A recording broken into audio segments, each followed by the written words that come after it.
आशा करता हूं आप सब बहुत अच्छे होंगे। मेरा नाम है सिद्धांत अग्निहोत्री। स्टडी क्लोज पे आपका बहुत बहुत स्वागत है।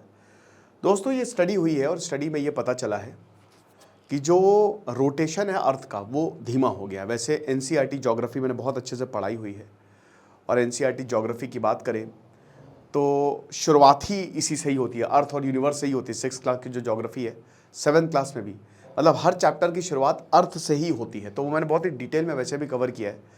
स्टडी ग्लोस के यूट्यूब चैनल पे भी वो अवेलेबल है। कल मैंने दर्शन मर्डर केस की बात की थी कि दर्शन जो कन्नड़ मूवी के सुपरस्टार हैं, किस तरीके से उन्होंने अपने फ़ैन को पीट पीट के मार डाला। तो वो क्राइम अफेयर्स पे मैंने लेक्चर किया, डिस्क्रिप्शन कमेंट बॉक्स में लिंक दिया है उस चैनल का। तो बात ये है कि ये धरती है हमारी और ये सूरज है। अब आपको पता है कि जो धरती है वो सूरज के ऐसे चक्कर काटती है। 365 1/4 डेज, 365 दिन लेती है। 365 1/4 दिन रहती है। इसीलिए हर 4 साल 1/4 + 1/4 + 1/4 + 1/4 = 1 होगा। तो हर 4 साल बाद एक लीप ईयर आता है। 29 जो फरवरी है वो 29 दिन का हो जाता है, राइट। तो अगले साल मतलब अभी इसी साल लीप ईयर था, अब 2028 में आएगा। ये होता है रेवोल्यूशन और ये होता है रोटेशन, ठीक है। आपको पता ना धरती का जो एक्सिस है वो थोड़ा टिल्टेड है, ठीक है ना, वैसे 90 डिग्री नहीं है। और रोटेशन 24 घंटे का होता है, 24 आवर्स का होता है। हमारा एक दिन 24 घंटे का होता है, ठीक है ना। टाइम डिफरेंस अलग अलग है, सब मैंने बहुत अच्छे से समझाया हुआ है। अब क्या है कि रोटेशन की वजह से ही दिन और रात होते हैं, है ना। क्योंकि धरती हमारी रोटेट करती है तो दिन और रात, एक साइड पे जो है वो पूरी सनलाइट पड़ती है और एक साइड शैडोई रीजन होता है, वहाँ पे सनलाइट नहीं पड़ती है, ठीक है ना। तो अब क्या है कि जहाँ पे भाई सूरज होगा वहाँ पे दिन है, सूरज जहाँ नहीं होगा वहाँ रात है। नॉर्दर्न हेमिस्फेयर, सदर्न हेमिस्फेयर में हमारी धरती जो है वो डिवाइडेड है। अगर हम उसकी लाइंस ऑफ लैटिट्यूड या सर्कल्स ऑफ लैटिट्यूड्स की बात करें तो ये वाले लैटिट्यूड्स होते हैं, ठीक है, जो पैरेलल्स होते हैं, और ये वाले लॉन्गिट्यूड्स होते हैं, ठीक है ना। यानी कि वर्टिकल वाले जो हैं वो लैटिट्यूड्स होते हैं और सॉरी हॉरिजॉन्टल वाले लैटिट्यूड्स होते हैं, वर्टिकल वाले लॉन्गिट्यूड्स होते हैं, जिसकी वजह से टाइम डिसाइड होता है, राइट।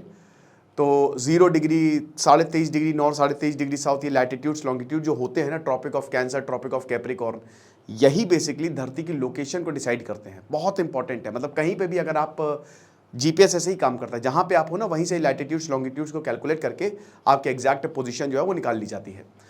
अब यहाँ पे क्या है कि क्योंकि देखिए धरती रोटेट कर रही है, अभी जिस तरीके से रोटेट कर रही है 24 घंटे का हमारा दिन होता है।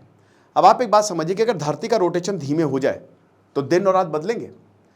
दिन हो सकता है लंबा हो, रात हो सकता है लंबी हो, या रात हो सकता है छोटी हो, दिन हो सकता है लंबा हो। मान लीजिए कि जहाँ पे अगर जैसे अभी हमारी बड़ी गर्मी पड़ रही है, अभी क्या है कि जो सूरज है, जो रेवोल्यूशन है, इस समय सूरज बिल्कुल सर पे है हमारे, सूरज ऐसे रिवॉल्व कर रहा है ना।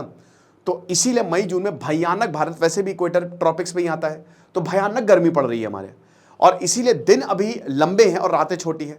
अच्छा, जब सूरज दूसरी साइड चला जाएगा रिवॉल्व करके, जाड़ों में वो कंडीशन बिल्कुल उल्टी हो जाएगी, तब हमारी रातें बड़ी होती हैं और दिन छोटा होता है। लेकिन अगर रोटेशन ही जो है वो मान लीजिए धीमे धीमे होने लगे तो क्या होगा, 24 घंटे का दिन हो सकता है 26 घंटे का हो जाए, 27 घंटे का हो जाए, राइट। और अच्छी बात है, हमको ज़्यादा टाइम मिलेगा सोने का। तो बात यही है कि साइंटिस्ट ने ये बोला है कि जो अर्थ का इनर कोर है वो ज़्यादा स्लोली रोटेट कर रहा है। अगर प्लैनेट के सरफेस की बात करें तो उसके कंपैरिजन में अर्थ का इनर कोर जो है वो स्लोली रोटेट कर रहा है। तो एक ग्राउंड ब्रेकिंग रिसर्च की गई है, ठीक है, जो कि प्लैनेटरी मैकेनिक्स के बारे में बताती है। और ये धरती के मैग्नेटिक फील्ड, देखिए हमारी धरती का कोर ऐसे घूम रहा है। अब आपको पता है कि what is magnetic field, space around a current carrying conductor.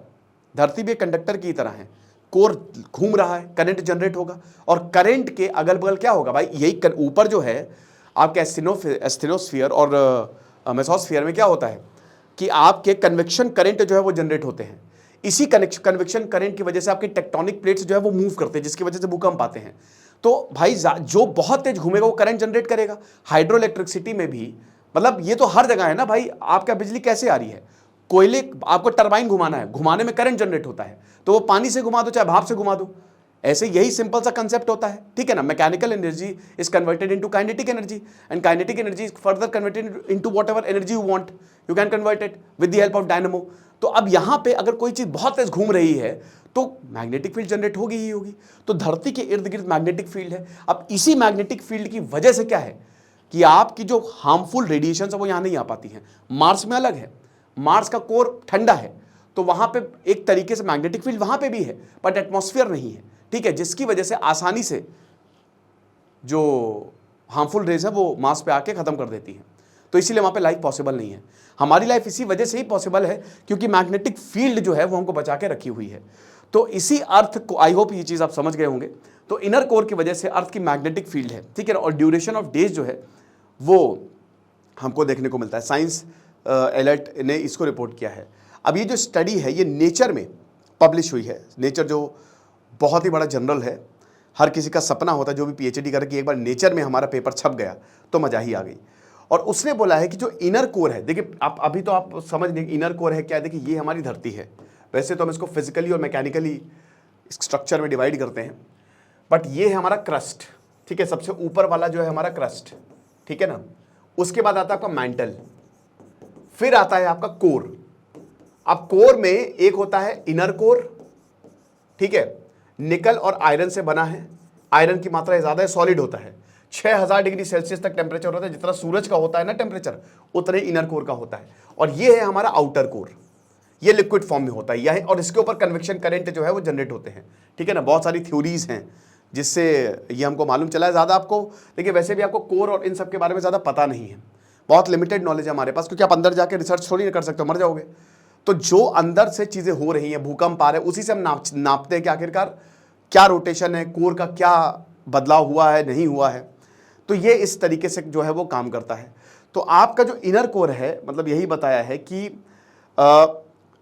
पहली बार 40 सालों में ये जो धरती का मैंटल है ना, जो ऊपर वाला पार्ट है, जो धरती का सरफेस है, उसके कंपैरिजन में जो कोर है वो ज्यादा धीमे घूम रहा है।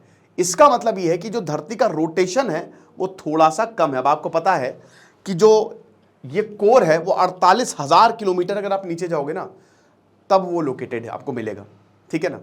48,000 नीचे जाओगे तब जाके आपको कोर मिलेगा, और वहां पे इतने बड़े बड़े बहुत प्रेशर होता है।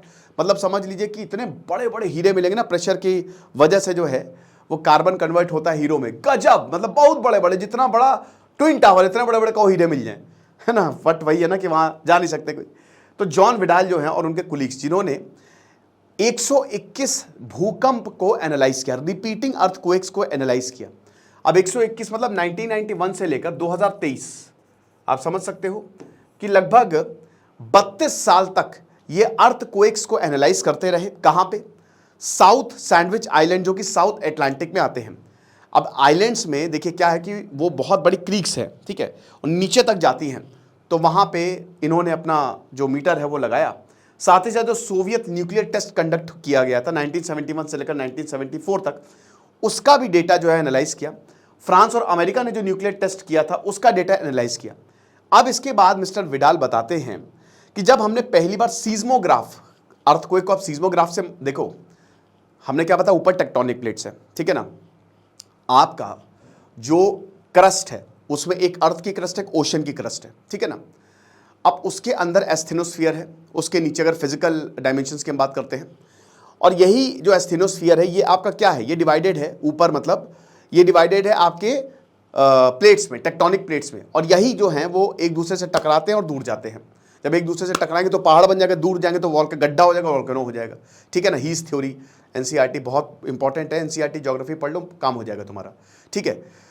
तो अब क्या है कि ये जो टेक्टोनिक प्लेट्स हैं इनकी वजह से भूकंप भी आता है ना। अब ये भूकंप जो क्या है, ये वेव है, ये एनर्जी है, ये वेव छोड़ता है। उसी वेव को जब ये सरफेस पे आती है तो हम नापते हैं, और उससे हमको पता चलता है कि धरती के अंदर क्या चल रहा है, ठीक है ना। तो ये हिसाब किताब है। ये आप ऐसे समझ सकते हो जैसे आप बहुत नीचे हो, हम आपको देख नहीं पा रहे, लेकिन आप बोल रहे हाँ मैं ठीक हूं, अच्छा ठीक है, ओके। ये उस तरीके का काम जो है वो कर रहा है। तो बोला है कि जब हमने सीज्मोग्राफ को देखा, और सो आप सीज्मोग्राफ को नापते हो, सीज्मोग्राफ से पता चलता है, और इंटेंसिटी जो है, कितने इंटेंसिटी का अर्थक्वेक है वो रिक्टर स्केल से नापा जाता है।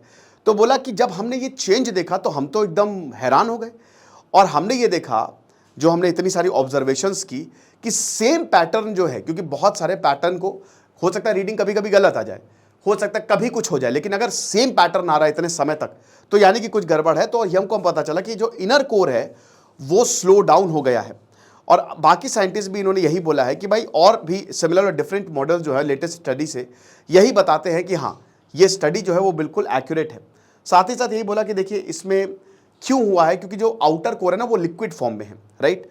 तो जो टर्बुलेंट मूवमेंट हुआ है लिक्विड फॉर्म में, जिसकी वजह से अर्थ मैग्नेटिक फील्ड जनरेट हुई है, ग्रेविटेशनल पुल्स जो है वो डेंस ऊपर, मतलब एक तो मैग्नेटिक फील्ड है और ऊपर जो ग्रेविटेशनल पुल है उसकी वजह से इसने रोटेशन को थोड़ा सा स्लो कर दिया है। That is the main important. अब इसका मतलब यही है कि हो सकता है length of the days change हो जाए। अब ऐसा नहीं कि 1 घंटे 2 घंटे से सेकेंड्स में हो सकता है दिन और रात बदल जाए, इतना असर नहीं पड़ने वाला, बट स्टिल जो है ये बहुत बड़ी डिस्कवरी है। अब बात यह है कि क्या ये आगे भी होगा। देखिए धरती में चेंजेस आएंगे, आप मान के चलिए, आज नहीं तो अब वैसे तो क्लाइमेट चेंज की वजह से, बट धरती का इंटीरियर भी चेंज होगा। हालांकि उसको अभी करोड़ों साल लगेंगे, लेकिन धीमे धीमे चीज़ें बदलेंगी, ठीक है ना।